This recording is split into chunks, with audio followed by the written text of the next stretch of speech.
Sinungaling po talaga yan si Trillanes eh. Bakit po? Paano po hindi sinungaling? Kasama ko po sa Magdalo. Biro mo nung tinanong siya ni Ma'am Jessica Soho na bumaliktad daw ako. Nung time po na yun sa Oakwood, pinababa po kami ng junior officer niya. Marami po kami pinababa nun. Tapos sinabi niya po na bumaliktad daw kami. Sir, sinong sila yan? Sinong nila? Sino-sino itong mga to? Marami po dyan. Mari po ba kayo magpangalan? Nang naalala ninyo? Sa akin nakikita ko, dalawang beses si Senator, si Kong de Lima po.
Gentlemen, announcing the arrival of Honorable Sara, Vice President of the Republic of the Philippines, together with Honorable Gloria, Representative of the 2nd District of Pampanga, and Vice President and 14th President of the Republic of the Philippines.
So the OPB's 90th anniversary, we proudly present the OPB Pop Sport.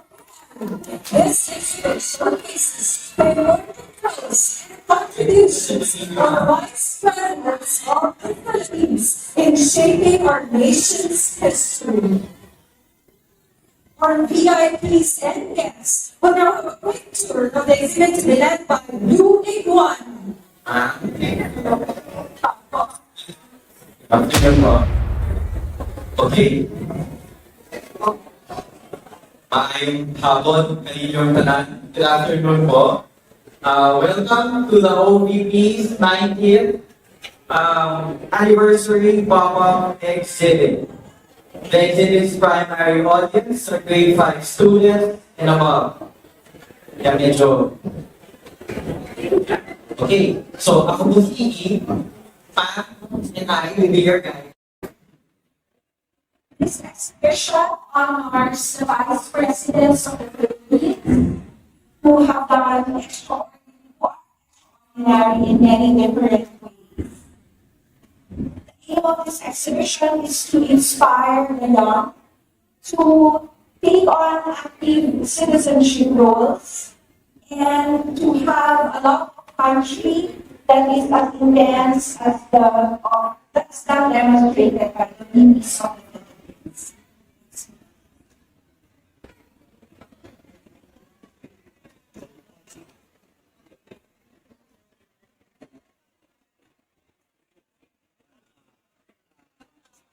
We assert that our VPs are not spare tires. Here, in this opening panel, where we read the future leaders, we say that the VPs are super team leaders, they are the voice of the people, and they are peacemakers. Fernando H. Lopez is unique in that he served twice as vice president.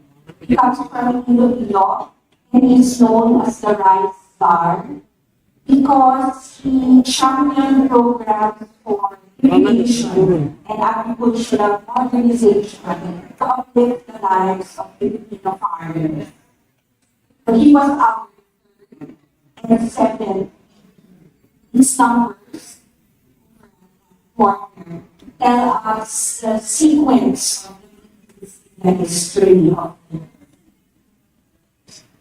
that's PP19 from Iloilo. And then we have VP Carlos P. Garcia was a poet. He was lovingly known as the Bard of Bohol. He loved to play chess. He championed the Filipino first policy, teaching us the freedom of dinners.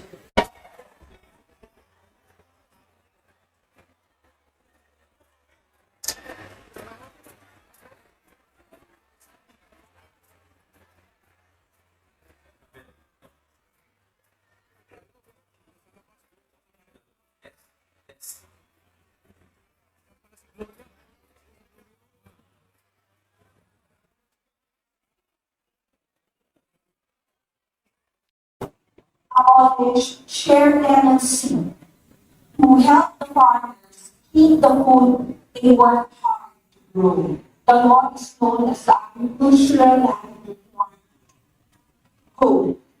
If you will notice the photographs, they show the baby in action, and in some photos, the babies are colored shaded red.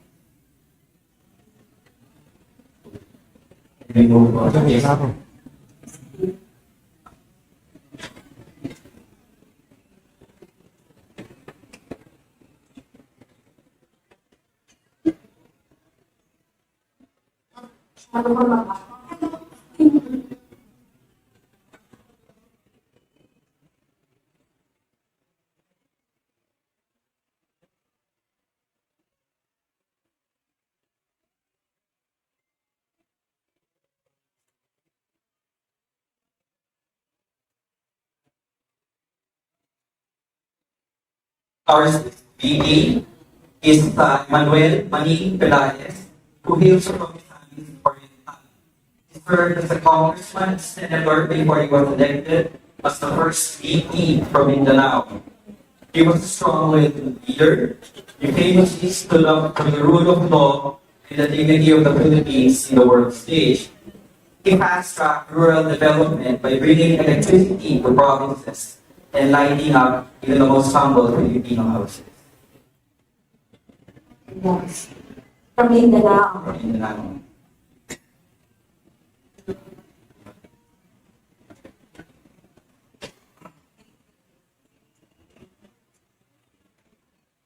So this is Pipi Doy, Pipi Salvador H. Torrel from Manila. He comes from a family of public servants. He is a principal patriot, and he is known for having unified the opposition at a critical time in our history. He helped band the political opposition together to peacefully remove President Ferdinand Marcos Sr. from power. He was a lawyer and a senator.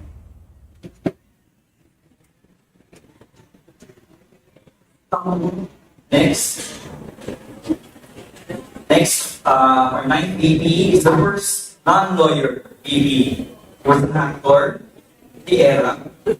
He used his charisma to lead the Presidential Anti-Crime Commission, focusing on peace and order for the masses.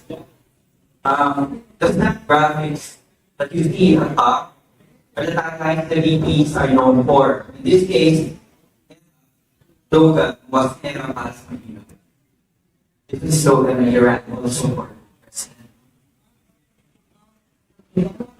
Over this side would normally be the exit panels. Here we have the synthesis of the whole exhibition, where we assert that the VPs are team players, they are tenacious and creative problem solvers, and they are forces for good. So the young viewers will then be challenged to get involved, to dream big, and to become the next generation of nation builders. They would be asked to think. So currently, our 14th Vice President is speaking in the Sara. The third one to become VP, and the third VP to come from Mindanao. She is the first ever woman mayor of Davao City, the youngest as such. VP Sara has highlighted woman empowerment to initiatives focusing on economic independence, safety, and leadership. As leader, she has championed the idea that supporting women is direct investment in nation building and inclusive growth. Chronologically. From left, we have the first 8, all from Luzon, and then we have the next 3 from Visayas, and then the last 3 from Mindanao. We also showcase some of the landmarks like Campo, Ayon, the Tamaraw, Toro, yung mga parol na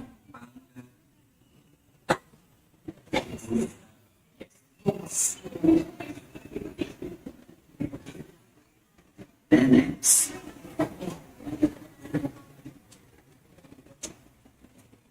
This is where the colors make sense. So this is the map of origins. It illustrates very clearly where in the Philippines some is coming from. A key takeaway from this map would be that the next week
Good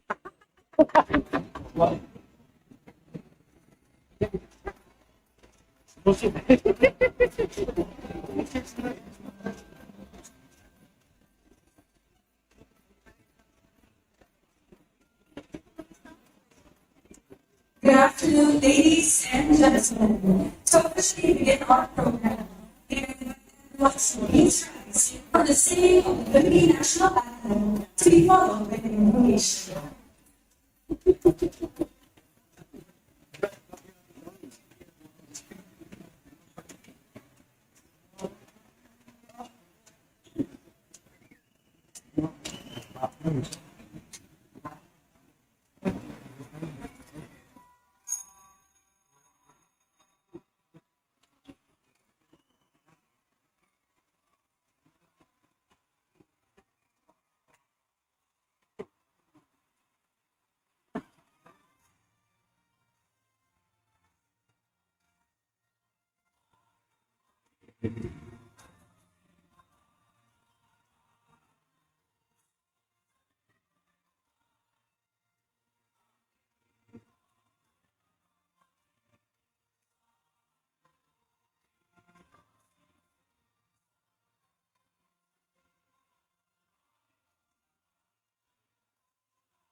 أعطنا بيدك الذي لا يرام وإليك نقوم أمرنا وإيماننا.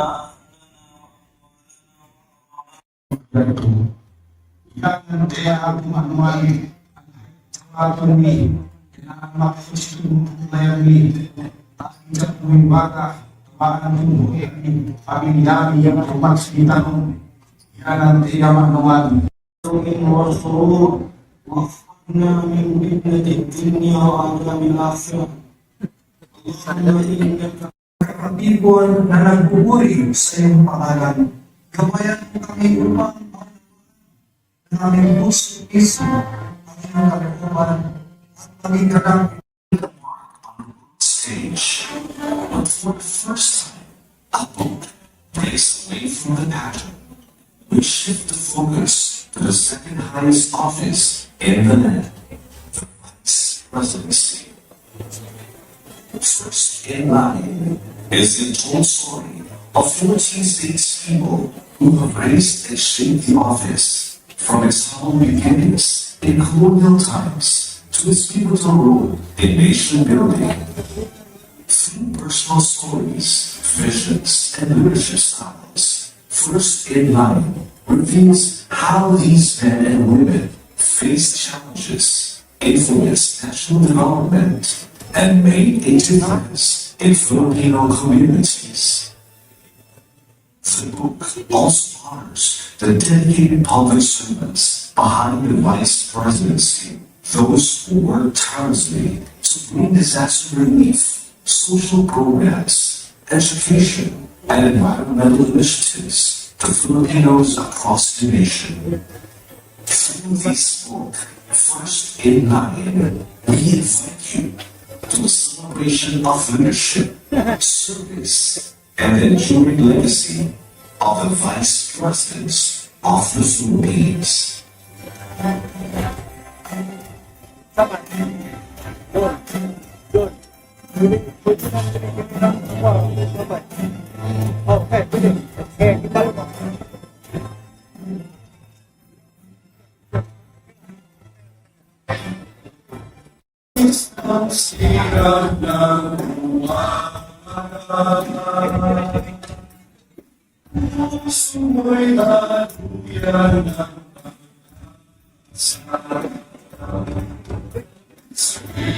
isang may araw ng pagkakaisa.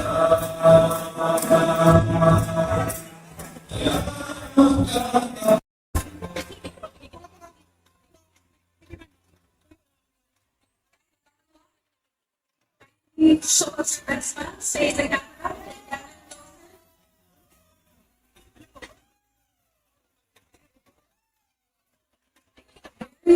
Thank you very much.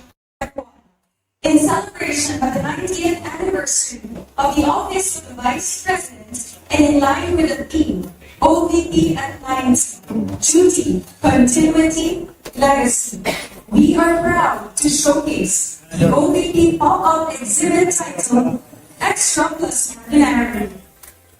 Extra Plus Ordinary is a bilingual English-Filipino educational exhibit.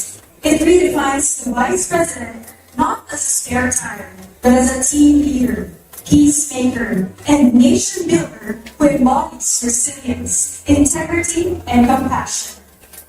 This exhibit invites the public to rediscover the Vice Presidency as a vital force in nation building. Through their stories, we honor the Vice Presidents of the Philippines who have shaped our history and inspired generations. The exhibit is also on display at various sites across the country. Throughout 2026, the OVP pop-up exhibit will travel to various locations across the country, culminating on November 14, 2026, the final day of the year-long celebration of the OVP's 90th anniversary. And of course, we are especially honored to mount this event here in Davao City as we join the celebration of Araw ng Davao and commemorate the 100th anniversary of the Davao City Hall, an important symbol of governance, public service, and the city's enduring heritage. This occasion allows us to celebrate both the national legacy of the office of the Vice President and the rich historical milestone of Davao City. Let's give ourselves a big round of applause for making this event possible.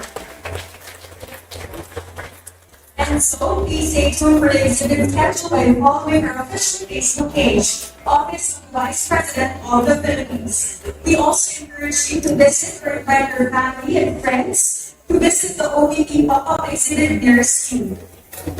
Also happening today is the signing of the OVP 90th Anniversary Coffee Table Book titled First in Line, Vice Presidents of the Philippines, a special publication that highlights the office's milestone, achievements, and meaningful moments throughout the years.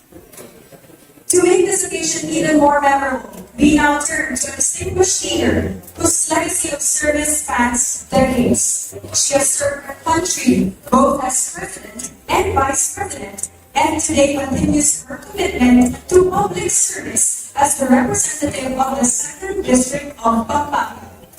Ladies and gentlemen, let us all welcome Honorable Gloria Mapagal.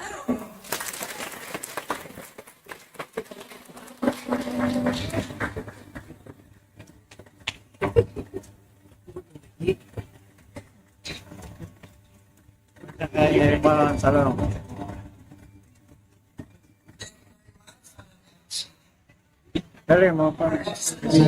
Pwede naman lingkod. Pwede naman lingkod. Lingkod na. Alright, Jules.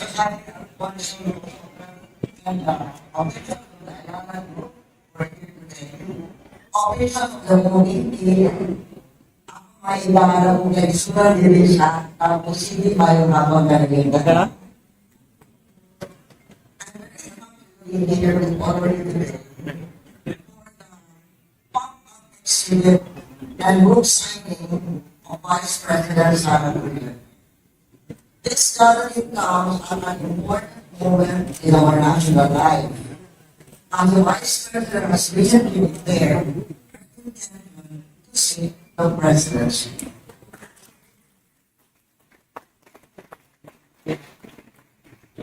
Such announcements are always significant, not only for the individual concerned, but for our democracy.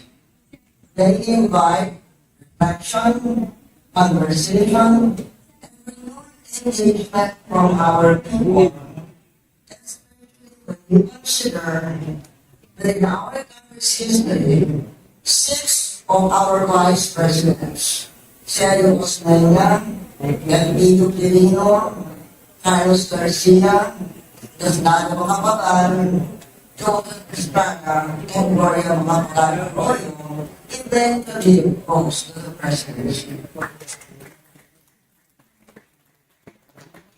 It was been at a time when constitutional processes are unfolding, including impeachment hearings. Went through impeachment proceedings 4 times, and there were some insights into this process. In a democracy governed by the rule of law, such mechanisms should neither be personal nor political theater. It is important that those in charge conduct the proceedings with sobriety, fairness, and fidelity to the law. Free from prejudice and mindful that institutions must be stronger than momentary actions. Stephen Quantity has said that the hearings on the impeachment complaints will be tackled fairly. The isolated arrangement are among us in Congress. Thus, as we start the glory days, I urge my fellow congressmen to do so in the spirit described by Speaker. Today, the central event is a book. On ideas totally put on paper. This process allows leaders who have been vice president, including myself, to share our convictions, explain our perspectives, and contribute to the marketplace of ideas in a manner that encourages dialogue.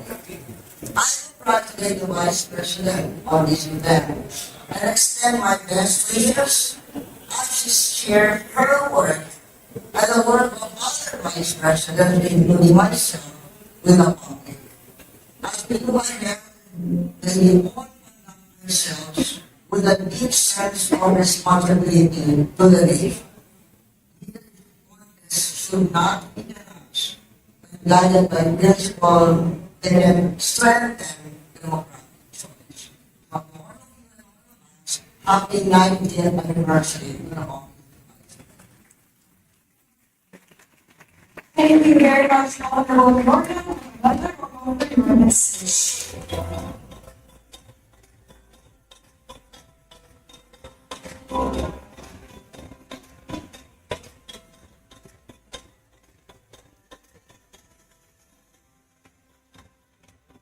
And now, to deliver her message, ladies and gentlemen, the Vice President of the Republic of the Philippines, Honorable Sara C. Duterte. To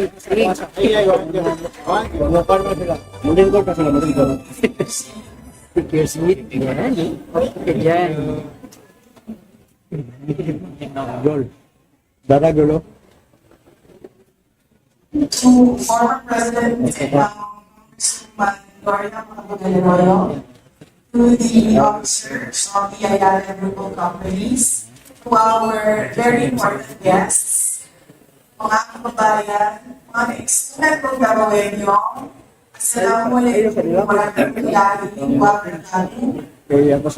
Palayaw, mayong adlaw, magandang araw. Okay na? Naku ang pagtimaya na inyong tanan. So, isang paninito na happy araw ng Davao, mga Tagoenyo.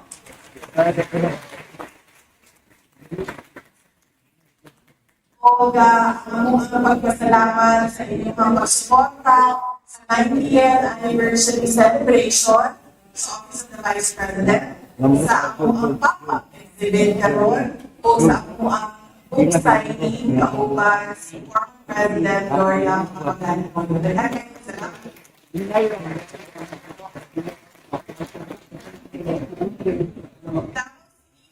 Is 89 this month. Is 1 year younger than the office of the Vice President. The City Hall marks 89 years of service. And today, the Office of the Vice President brings its 90th anniversary commemorative book and pop-up exhibit for the Dalawang. 3 milestones in one afternoon. Here in Mindanao, where history has never learned to arrive one day at a time. For decades, the Vice Presidency was strength, set aside, kept in reserve, treated as proximity to power rather than power itself. The assumption was that standing one heartbeat from the presidency is a position of waiting, not of purpose. That assumption is always wrong. Former President Arroyo is here, who is also a former Vice President, and she's the only person in this room who has held both posts. And I learned the pop-up exhibit, your father and you are the only 2 individuals in our country that held both the VP and President positions. See, may natutunan tayo sa never thought of that before, na bilangin, pero I learned that there's only 2 Filipinos. For her, succession was not hypothetical. The line was called, she answered. Her presence today is not ceremonial. It is testimony. And the debate about public service should be placed where the public actually is. I thank the management of Ayala Malls for opening the space. Alongside our private sector partners, we are bringing extraordinary to 90 locations across the archipelago, bringing history to Filipinos. These exhibits in the book, first line, are the permanent records of 14 leaders who held the Republic together. They were not 14 lang kasi hindi pa tapos yung naka-15. Hindi natin alam kung ma-impeach siya o hindi. Tapos, ang kwento niya. They were not always celebrated, but they were always necessary. To the young people holding the books today, you are not here by accident. You sought out names from your textbooks, conveniently skipped, you passed and lost salaries and found the leaders who served in the shadow. Those who did the heavy lifting of the Republic without the benefit of laws. But I challenge you, do not stop at these stages. History is often written by the victors, edited by the comfortable. I dare you to dig deeper into the nuances and counter narratives that have been pushed to the margins. A book shows timeline, but only a patriot uncovers the truth between the lines. Study the decisions made by the BBs were unpopular but necessary. Question the silence of the archives. Understand that our history is not just a collection of grand speeches, but a series of difficult, often messy human choices. I ask you to be the keepers of the record. Because every republic stays alive, not just because it has a past, but because its youth has the courage to demand a history that is honest, complete, and unvarnished. Duty, continuity, legacy. Don't just read about them, defend them. Ang lumok sa atong nasun. Let us stand for the honor of our nation. Mahalin natin ang Pilipinas para sa Diyos, sa bayan, at sa bawat pamilyang Pilipino. Thank you, Vice President, for your message. At this point, the the OVP wishes to recognize its partners to the incident. May we also invite on stage Honorable Gloria Macapagal-Arroyo to join the Vice President to present the token to our partners. We likewise invite Mr. Jaime Alfonso Dobel de Real, CEO of AC Mobility, Mr. Paulo Borromeo, President and CEO of Ayala Healthcare Holdings Incorporated, Ms. Selma Morris, Senior Director of Ayala Foundation, and Ms. Janice A. Pareno, General Manager of Ayala Malls Rizal, are partners to receive the token from the OVP. The token of appreciation is the coffee table book titled First in Line, Vice Presidents of the Philippines, published in celebration of the OVP's 90th anniversary.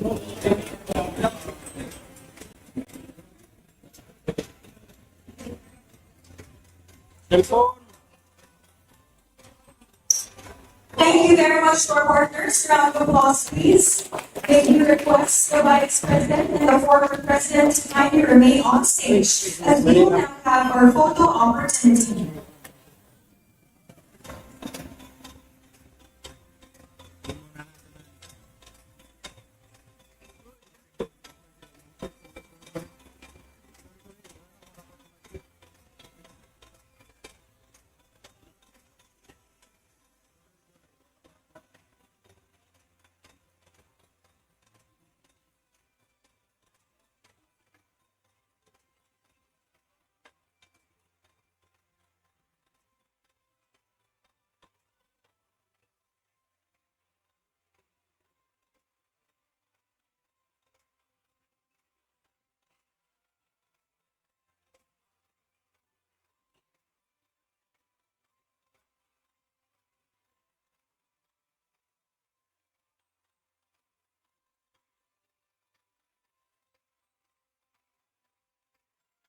Once again, thank you to our partners. May we request the Vice President and the former President to kindly remain on stage as we will now have our photo opportunity. For the first match, we invite on stage our representatives from Lima.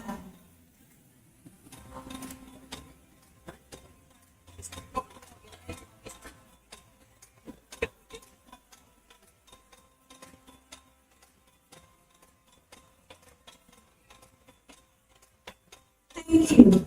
Next, request the Honorable Gloria Macapagal-Arroyo.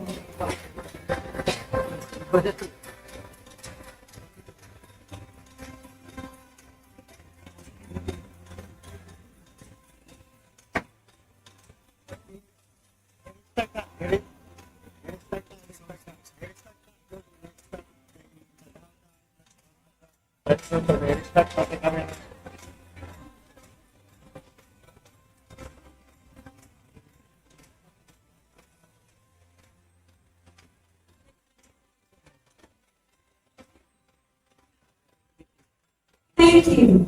Next are the officials of the Office of the Vice President. Dalam pas bater mana dapat transport na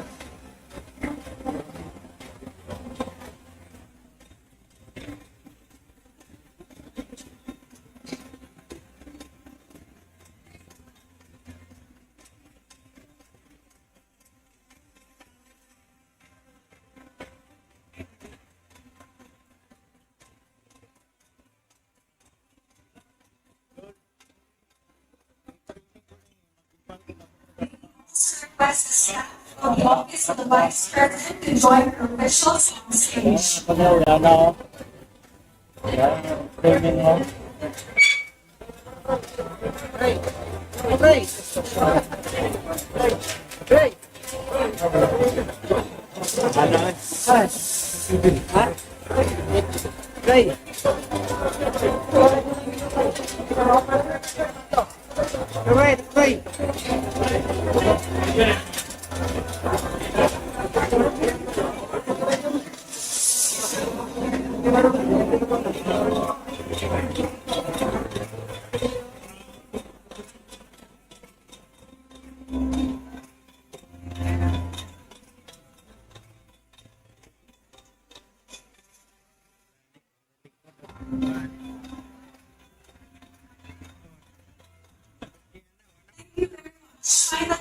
kindly request everyone to please stand for our round shot.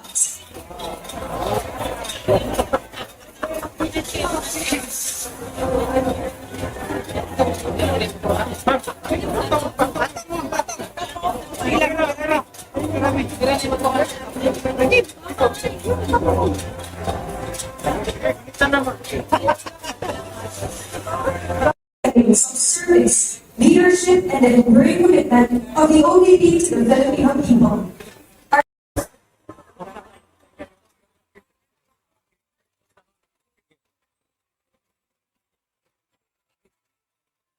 We will now begin with the first batch of participants.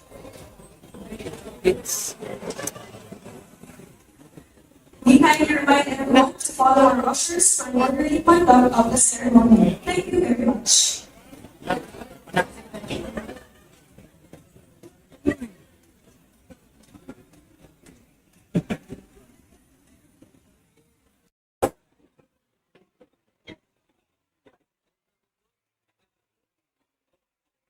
The exhibits in the book, first in line, are the permanent records of 14 leaders who held the Republic together. They were not 14 lang kasi yung hindi pa tapos yung pinaka-15. Hindi natin alam kung ma-impeach siya o hindi. Tapos, ang kwento niya. They were not always celebrated, but they were always necessary.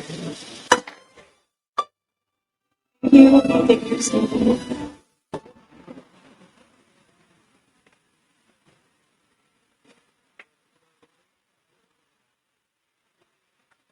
To former President and now Congresswoman Gloria Macapagal-Arroyo, to the officers of the Ayala Group of Companies, to our very important guests, mga kababayan, mga kaisunan kong Dalawenyo, Assalamualaikum warahmatullahi wabarakatuh. Madayaw, mayong araw sa inyong tanan. Magandang araw sa inyong lahat. Unang-una na po ang magtimbaya kaninyong tanan o isa ka mainiton na happy araw ng Davao, mga Dalawenyo.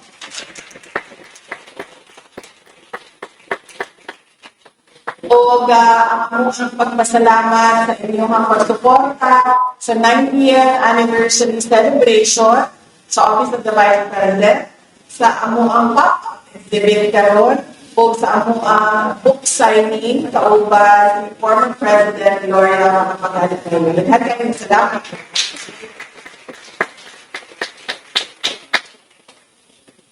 Davao City turns 89 this month. It's 1 year younger than the office of the Vice President. The City Hall marks 89 years of service. And today, the office of the Vice President brings its 90th anniversary commemorative book, pop-up exhibit for the Dalawangs. 3 milestones in one afternoon. Here in Mindanao, where history has never learned to arrive one thing at a time. For decades, the Vice Presidency was misread, set aside, kept in reserve, treated as proximity to power rather than power itself. The assumption was that standing one heartbeat from the presidency in the position of waiting, not of purpose. That assumption is always wrong. Former President Arroyo is here, who is also a former Vice President, and she is the only person in this room who has held both posts. And I learned from the pop-up exhibit, your father and you are the only 2 individuals in our country that held both the VP and President positions. See, may natutunan tayo sa lagi ko ang flat before na bilangin, pero I learned that There's only two Filipinos. For her, succession was not hypothetical. The line was called, and she answered. Her presence today is not ceremonial. It is testimony. An exhibit about public service should be placed where the public actually is. I thank the management of Ayala Mall for opening this space. Alongside our private sector partners, we are bringing extraordinary to 90 locations across the archipelago, bringing history to Filipinos.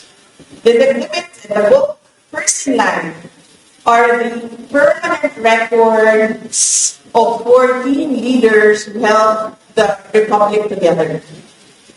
They were not 14 lang kasi yung hindi pa tapos yung pinaka-15. Hindi natin alam kung ma-impeach siya o hindi. Tapos, ang kwento niya. They were not always celebrated, but they were always necessary. To the young people holding the books today, you're not here by accident. You sought out names from your textbook, conveniently skipped. You looked past the glossy salaries and found the leaders who served in the shadow. Those who did the heavy lifting of the Republic without the benefit of applause. But I challenge you, do not stop at these pages. History is often written by the victors and edited by the comfortable. I dare you to dig deeper into the nuances and counter-narratives that have been pushed to the margins. A book shows timeline, but only a patriot uncovers the truth between the lines. Study the decisions made by the BPs that were unpopular but necessary. Question the silence of the archives. Understand that our history is not just a collection of grand speeches, but a series of difficult, often messy, human choices. I ask you to be the keepers of the record, because every republic stays alive, not just because it has a past, but because its youth has the courage to demand a history that is honest, complete, and unvarnished. Duty, continuity, legacy. Don't just read about them, defend them. Atong panaligdan ang dungog sa atong nasod. Let us stand for the honor of our nation.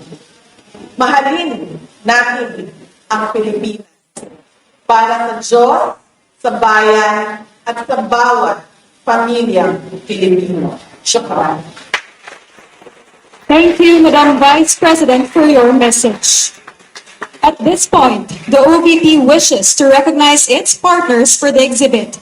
May we also invite on stage Honorable Gloria Macapagal Arroyo to join the Vice President to present the token to our partners.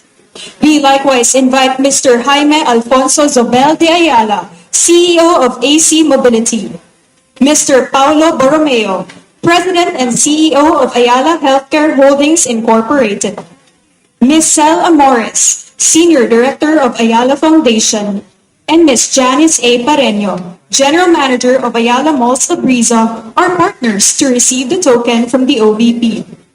The token of appreciation is the coffee table book titled First in Line, Vice Presidents of the Philippines, published in celebration of the OVP's 90th anniversary.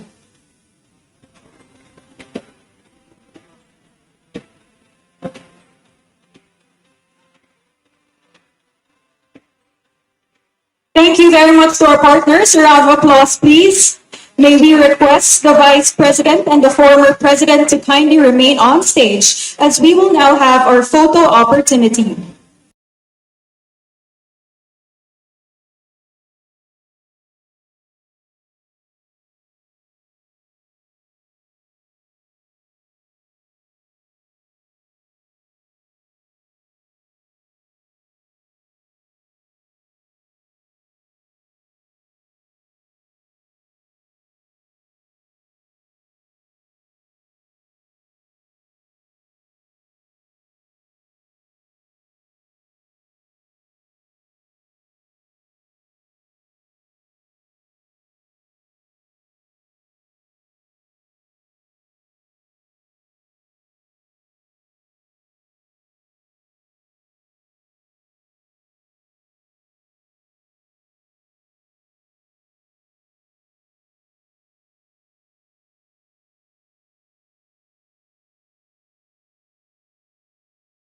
partners.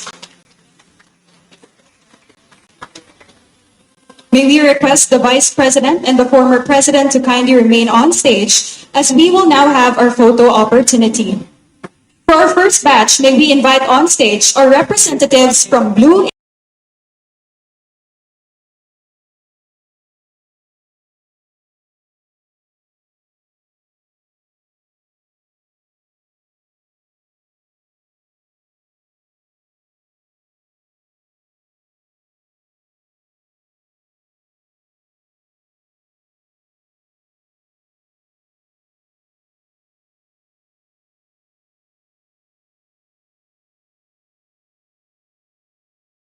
Sinungaling po talaga yan si Trillanes eh. Bakit po? Eh paano po hindi sinungaling? Kasama ko po sa Magdalo. Biro mo nung tinanong siya ni Ma'am Jessica Soho na bumaliktad daw ako. Nung time po na yun sa Oakwood, pinababa po kami ng junior officer niya. Marami po kami pinababa nun.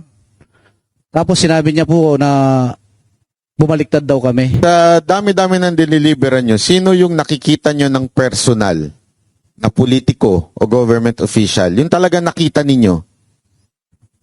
Kahit hindi tumanggap pero nakita ninyo? Sa townhouse naman, marami pong politiko dyan na pumupunta at nakikita po namin na paglabas nila, meron na pong dadala na paper bag, expandable envelope. Kasi yung dala-dala po nila, kami pong nagdala yan galing sa Horizon, pinakarga sa van para pagdating dun sa Saan yung townhouse? Manila Polo Club Townhouse. Sir, sinong sila yan? Sinong nila? Sino-sino tong mga to? Marami po dyan. Mari po ba kayo magpangalan? Nang naalala ninyo? Sa akin nakikita ko, dalawang beses si Senator, si Kong de Lima po. Dalawang beses ko siya nakita. Oo. Yung iba po. May bit-bit ba siyang expandable na, no? Meron po, meron. Ayun. Meron siyang bit-bit mismo. Siya mismo yung bumit-bit. Boss, linawin lang natin kasi ito nakikita natin sa social media, itinanggi ni De Lima. So gusto namin marinig sa inyo mismo na si Congressman De Lima ay nakita nyo na may bit-bit-bit-bit.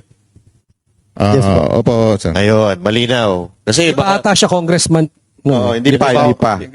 Pero anong nararamdaman ninyo? Sigurado naman napapanood yung news, di ba? Ano yung nararamdaman ninyo na, eto nakita ko to diniliberan pero deny ng deny ngayon. Anong nararamdaman ninyo? Sige, sir, yung mic. Naiinis, sir.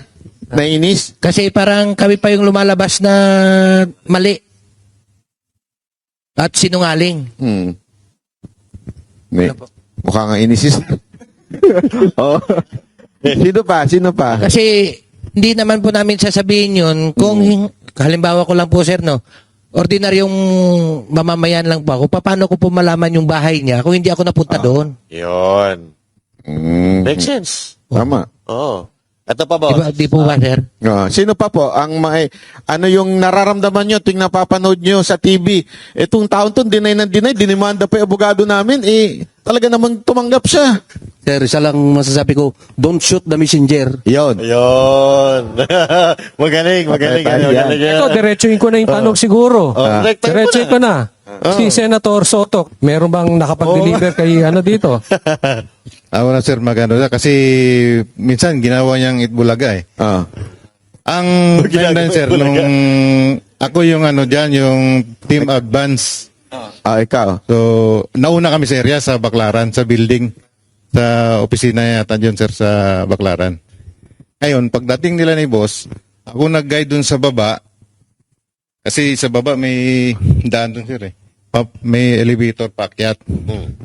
So, pag dating nila, ginaid ko, tapos, bumaba na sila ni boss, umakyat sa elevator, tapos yung ibang tropa, bumaba din, dadala rin ibang malita. Ako, yung dalawang malita mismo, dadala ko, tapos tinulak ko para makasabay sa kay boss, paakyat yung dalawang malita. Sino itong boss? Si Saldi ko? Sino yung boss? Si Boss Saldi ko po. So, kasama si Saldi ko na nag-deliver kay Soto? Opo. May nagsalubong lang na Elevator. Elevator. Sa elevator. Tapos kasabay niya paakyat. Tapos yung malita kasabay rin po. So, sino tumanggap? Oh. Sino tumanggap pagdating sa taas? Kasi hindi na kami umakyat no sa taas. So yung mga boss na lang ang nag-usap. Opo, kasi building po ni Senator Soto po yun. So, pero, Okay. Building ni ano? ito pong building na to confirmed kay Senator Soto. Opo, kasi may, nakalimutan ko pero may pangalan doon sa taas eh. Baka tanggalin na nila yun. Hindi ko na alam. Kasi ang ginagawa niyang Itbulaga eh.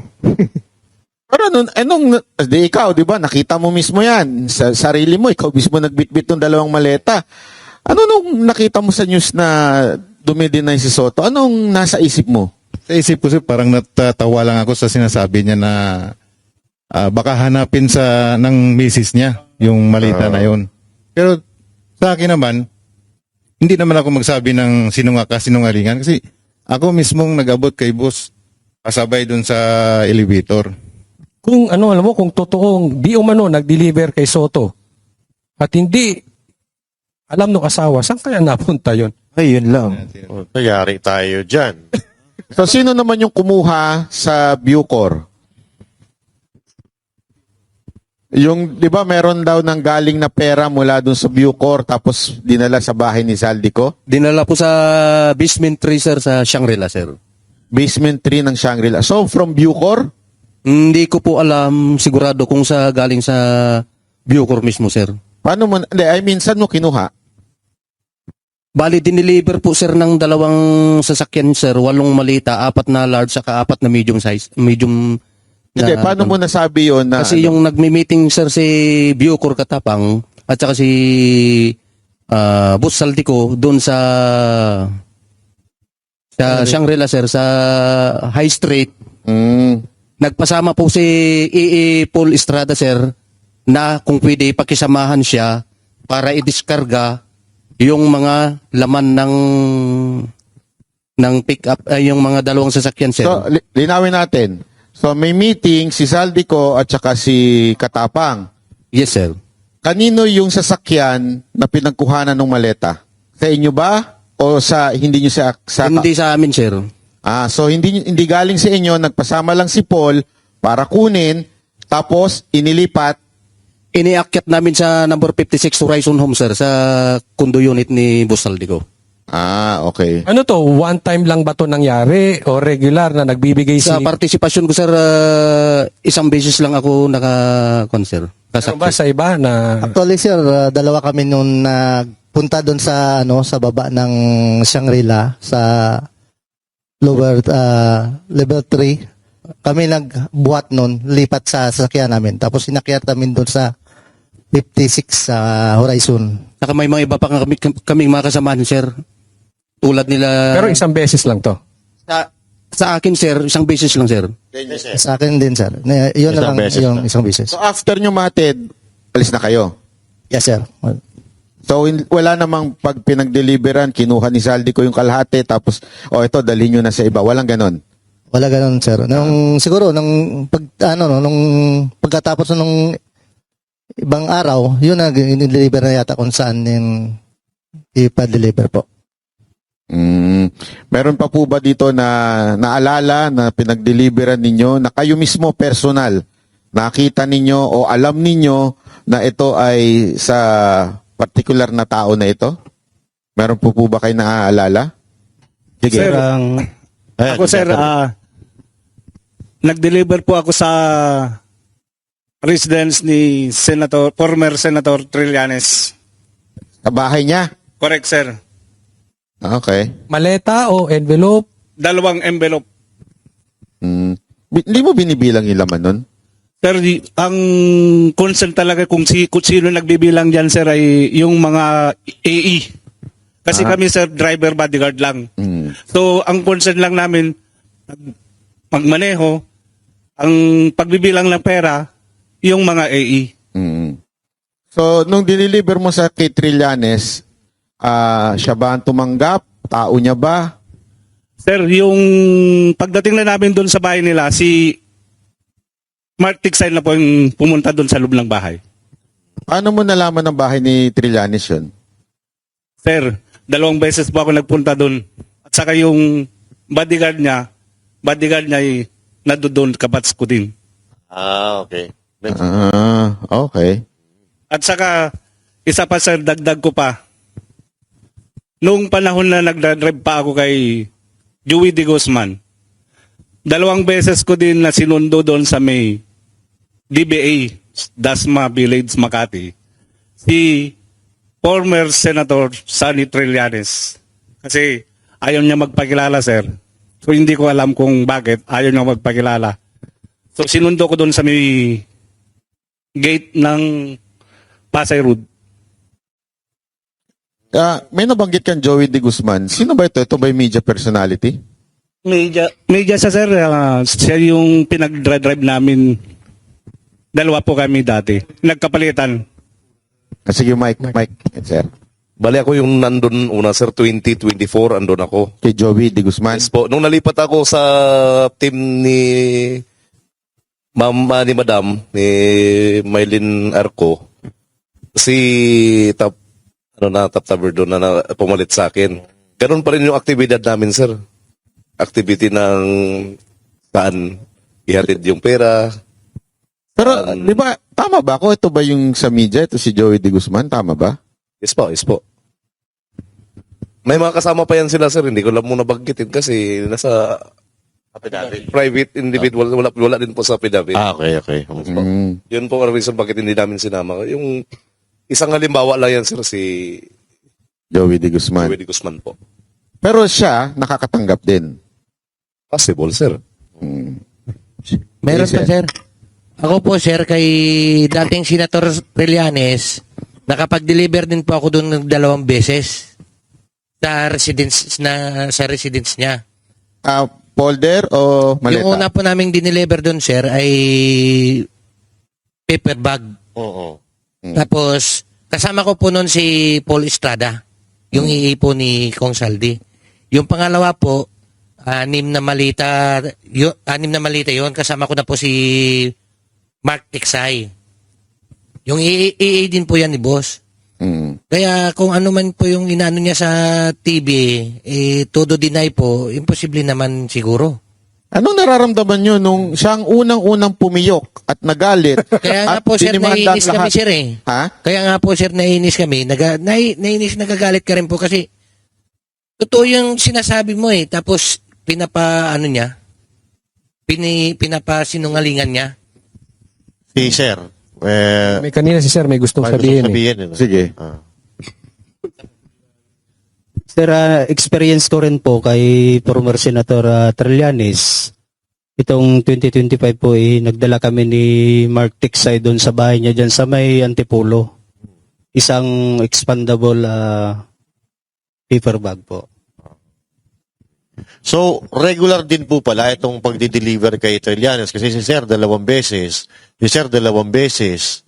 So, talagang matindi talaga kasi nungalingan. Sa tingin mo, magkano yung isang gano'n? Paper bag? Depende po, boss eh. Pagka medium, maabot ng mga... Anong laman nun, sir, yung paper bag? Ano yan? 5 to 10 m. 5 to 10 5 to 10 talaga? Ano kalaki yung paper bag? Malaki. Hindi yung maliit. Oo. Makapal makatanggap ng malaking paper bag. Ang sarap ng buhay ni Trillanes. Minsan nga, sir, napupunit pa eh. Minsan nga po napupunit pa. Sa paper bag.